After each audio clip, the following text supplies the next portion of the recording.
Everyone, we have a sand filter here that has a pressure gauge that has multiple issues. There's water in here, and this is so cloudy you can't even see it.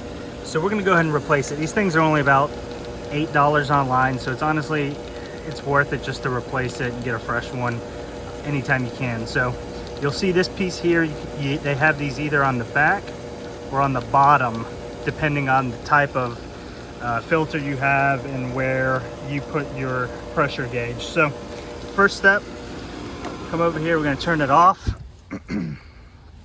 And we're going to come over here. Let me put that here. You're going to need some plumbing tape, right? So we'll have our pressure gauge here, and we're just going to wrap it about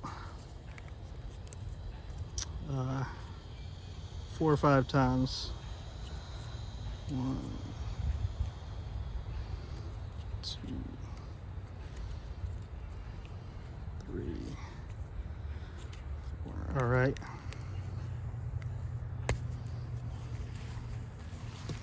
All right, now that we got that wrapped, come over here, and it's as simple as just coming and unscrewing this one here. See, it comes right out.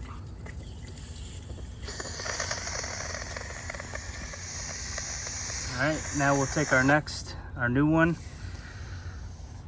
and just thread it in. So we will go not too hard, but enough to where it's somewhat snug,